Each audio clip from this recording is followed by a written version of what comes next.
سلام بچه‌ها، چطوری؟ حالتون خوبه؟ چه خبرها؟ امروز اومدم با یه آموزش خفن که میخوام بهتون یاد بدم چطوری بتونین OpenWRT رو روی روترهای میکروتیکی پیاده سازی کنید و نصب کنید. اما برای نصب OpenWRT روی میکروتیک یه ذره قلق داره، به این راحتی نصب نمیشه. یعنی راحت که یه ذره دنگ و فنگش بیشتره تا اینکه شما برین پریمیر OpenWRT رو بگیرین، مخصوص اون روتر بزنید توی فایلش رو آپگرید کنید و تمام شه بره. یه ذره داستان داره، اونم اینه که از روش TFTP بعد استفاده کنید. بدون معطلی بریم کار شروع کنیم. تا قبل از اینکه بخوایم بریم ویدیو رو شروع کنیم، مثل همیشه لایک و کامنت و سابسکرایب یادتون نره و خیلی کمک میکنه. حتما لایک کنید، سابسکرایب هم یادتون نره. توی کانال تلگرام عضو بشید و همین بریم شروع کنیم. اول از همه چی بعد بریم توی تنظیمات روتر، بریم تو صفحه پنلش، اینترفیسش، لایسنس کیشو برداریم. اگر خواستیم این مودم رو در آینده برگردونیم به حالت قبل، لایسنس کیشو بتونیم ایمپورت کنیم، دوباره مثل حالت اول برش کرد. بریم مودم رو نصب کنیم، برگردیم که کارو شروع کنیم. خب الان ما مودم رو نصب کردیم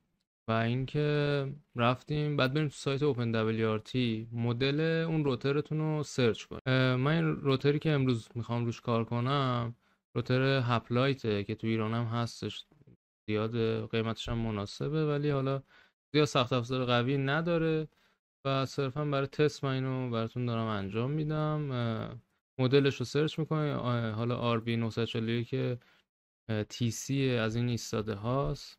اینجا عکسشو میبینین که باز کرده، قشنگ توضیح داده و اینا، و فریمورش هم گذاشته برای مثلا مدلایی که گذاشته. حالا مال ما TC اون هپلایت افقی نیستش، TC مهمه. اینو بعد از سایتش دانلود کنیم فیلمورش رو. منتها چیزی که هستش اینه که روی این حالا روتر ورژن 19 جواب میده، ورژن جدیده نیستش، 22 نیستش. حالا روتر شما میکروتیک باشه، قوی تر باشه، جدید تر باشه، حالا شاید این ورژن هم بالاتر بره. معمولا به خاطر محدودیت حافظه و رم و سی پی داستانا این ورژن جدید نمیاد برای این روترها. خب اولین کاری که ما باید بکنیم اینه که چیه؟ بیایم لایسنس کیشو از توی اینترفیس روتر در بیاریم. خب اول حالا روتر، معمولا روتر میکروتیک معمولا آی پی هاشون 192.168.88 1. حالا توی زیر مودم یا بغل مودم اون برچسبش نوشته چه آی پی و چه یوزر پسوردی داره. حالا این مودم، این روتر این 88 1. از روش خود صفحه وب میتونین اینو وارد بشین بهش. میتونین از برنامه وین باکس هم استفاده کنین. حالا من با همین اینترفیس وبش میرم. برای اینکه بتونیم لایسنس کیو بگیریم چند تا حالت داره. یکی اینکه میتونیم بریم توی سیستم لایسنس رو بزنیم و کلیدش رو بگیریم. میتونیم هم بیایم توی ترمینالش اینجا بنویسیم سیستم لایسنس اوتپوت. اینجا برای ما توی فایل روتش ساخته میشه.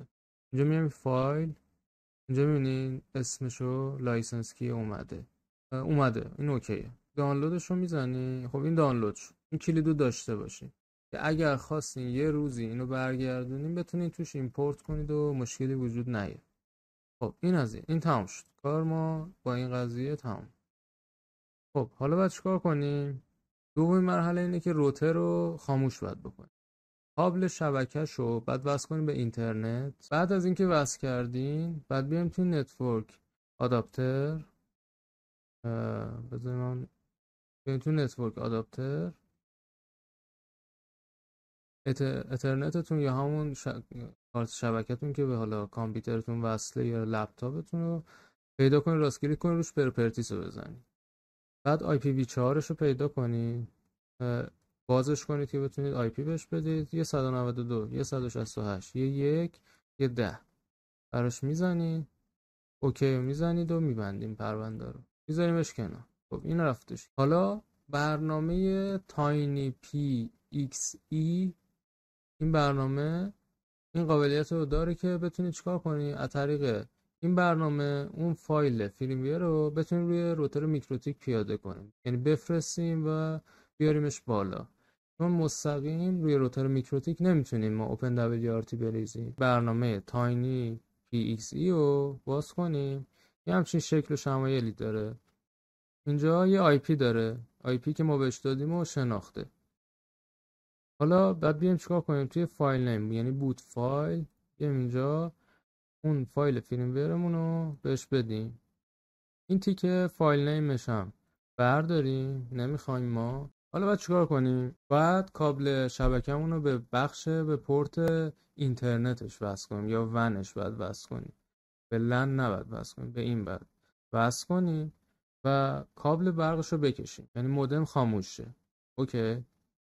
حالا بریم این کار انجام بدیم. یه نکته بگم، اونم اینه که وقتی کابل کشیدین خاموش شد مودم، یه دکمه داره نوشته ریست، یه دکمه بغلشه ریست WPS، معمولا حالا تو این روترها اینجوری نه، بغل برقشه، کابل برقشه. اینو قبل از اینکه بخواید کابل برق رو بزنید، اول میاید توی برنامه آنلاین رو میزنید، اینجا حالا دسترسی رو بهش میدید. آنلاین رو که زدید این آماده است، این آماده است که بگیره اون دیتا رو. منتها مودم خاموش. قبل از اینکه بخواین مودم رو روشن کنین، اون دکمه ریست رو نگه میدارین و برق رو بهش میزنین. این ور شروع میکنه توی برنامه کار کردن. حالا ما بریم اینو انجام بدیم. الان ما مودم رو وصل کردیم و اینو شناخت و اینو رو کنین، فایل رو داره براش میفرسته و ریسیو کرد و داره روی روتر اینو پیاده میکنه. همین که ریسیو کرد دیگه شما میتونین اون دکمه رو ول کنید و خودش دیگه کارشو انجام میده و 2 چراغ که داره مثلا میزنه یوزر و این چیز پاورش داره کار میکنه دیگه، قشنگ بهتون میگه. و اینجا ما منتظر میشیم که بهمون بگه که مثلا پرونده انجام شد، کار انجام شده و دیگه نصبش تموم شده. حالا صبر میکنیم تا این نصبش انجام. خب این الان اوکی شد، یعنی وقتی میاد مینویسه رید فایل نمیدونم چی دیگه، اونو دکمه ریست رو کلا بی خیال میشه که تمام میکنه که بتونه ریسیو کنه و دیتا رو بگیره و دیگه الان کار تمومه. فقط بعد کابل شبکه‌ای که روی اینترنت رو بذارین روی اون یکی پورت لنش، آی پی هم که ست کردین دستی اونم غیر فعال کنی که بعد بتونید توی 192.168.1.1 بتونیم ورود کنیم. خب این الان دیگه کارش تمومه. دوباره میریم سراغ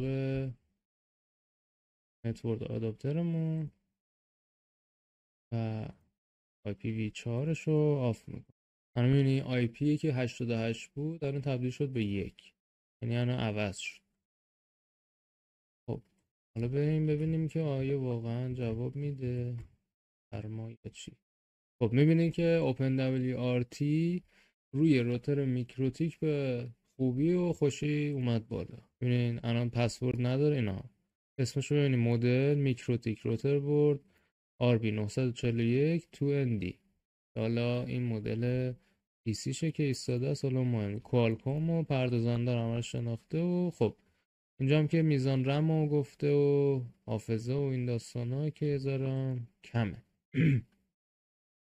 و اینجا اطلاعاتی که دارین الان دیگه قشنگ OpenWRT نصب شد روی سیستم میکروتیک با روش TFTP. و اگر در این حالت شما اگر که مثلا مودمی یا روتری دارین که مثلا بریک شده، اون فایلی که مثلا روش فیرموری که روش نصب کردین یا آپگرید کردین ناقص شده، بالا نمیاد، میتونین از این روش استفاده کنین و فیرمویر رو بفرستین براش و اون قشنگ اوکی میشه و کار میکنه. معمولا همه مودما هم دکمه ریست رو دارن. اینجا حالا چون نسخه 19 یه ذره قدیمی تره، مثلا ما سویچ داریم، توی نسخه 22 فکر میکنم دیگه این سویچ ها نداریم. بخوایم مثلا این برمیگره به همون لود بالانسه، اگه خاطرتون باشه ما دیگه اینجا میومدیم توی اینترفیس بریج رو برمی‌داشتیم، اینجا حالا مینی نداره، دیوایس رو برمی‌داشتیم، اون لن رو ازش حذف می‌کردیم، اون پورتی که می‌خواستیم رو حذف می‌کردیم. ولی الان توی نسخه 19 سویچه که ما باید بیایم اینجا آن تگش کنیم و مثلا از این ورش داریم، چیز خاصی نداره. همه چی هم وایرلسش هم که اینجا این تک بانده و تک باند میاره. شما هم میتونین وایرلس بسازین که از خودش سیگنال بده، یا اینکه میتونین وصل شین بهش، میتونین اسکن رو بزنین وای فایش رو مثلا وصل کنین به یه دونه وای فای دیگه که حالا اینترنت داره، از اون استفاده کنین. مثلا اینا هستن، مثلا ما میتونیم جوین بدیم و یوزر پسورد اون پسوردشو بزنید و قشنگ مثل یه گوشی مثلا وصل میشیم به اون وای فای اون روتر. و دیگه چیز خاصی دیگه هم نداره. آها، این الان ریخته شد، نصب شد، ولی موقته، دائم نیست. یعنی شما الان روتر رو خاموش روشن کنین دوباره شده میکروتیک، دوباره همون چیز ثابت. برای این کار میایید توی سیستم بکاپ فلش فریمور میزنید، میاد اینجا فلش ایمیج، فلش نیو فریمور ایمیج.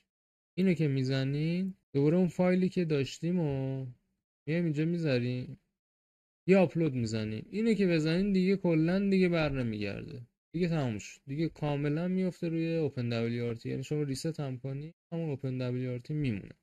ولی اگه این کار نکنین، ریست کنید، خاموش روشنش کنید مودم روتر رو، دوباره میشه میکروتیک. برای اینکه بخوایم تستش کنیم این کار انجام میدیم. من مودم روتر رو خاموش روشن میکنم ببینیم که برمیگرده یا نه. خب من مودم روتر رو مودم و روتر داستانه. الان روتر رو ما اومدیم خاموش روشن کردیم، ببینیم آی پی که میگیره چیه، ببینیم عوض میشه نمیشه چجوری میشه. بذاریم بیاد بالا.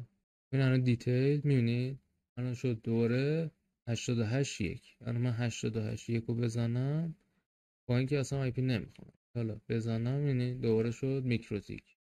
میبینید ما این کار نکردیم، ریست شد، دوباره شد میکروتیک. برای اینکه بخوایم اون دوباره بر نگرده حتما باید یه این کار رو انجام بدیم. خب اینم از این آموزش، امیدوارم که به کارتون اومده باشه. این حالا یه روتر ضعیف معمولی بود، حالا چیز خاصی نداشت، یا قوی نبود یا اوکی نبود، ولی حالا هر روتری که حالا باید سرچ کنی. یه سری دوستان گفتن که مثلا چی بهش میخوره، چی روتر رو ساپورت میکنه، بعد برین توی، من خودم این گیر و گورا رو داشتم، شما باید برین توی سایت اوپن دبلیو آر تی بزنید ببینید که مثلا نسخه حالا 22 یا مودمای ضعیف‌تر قدیمی‌تر که تو ایران هست مثلا نسخه 18 19 رو ساپورت میکنه. مثلا باید بریم بگردین اسم مودمایی که یا روترایی که تو ایرانه رو سرچ کنید تو خودش، ببینید این ورژنش ساپورت میکنه یا نه. مثلا برای این روتر این اوپن دبلیو آر تی نوشته شده یا نه، روت پورت شده براش یا نه. اینا رو باید سرچ کنید. حالا اون چیزی که معمولش تو ایران بیشتره، اکثر روترهای میکروتیک ساپورت هست. یعنی بگردیم بالاخره ورژن 19 18 20 22 اینا ساپورت میشه، بعد قطعا باشه. ولی حالا مثلا میخواین تیپی لینک بذارین، دی لینک بذارین، یا مثلا روترهای دیگه میخواین بذارین، اینو باید برین ببینین مثلا کدوم میخوره به این قضیه.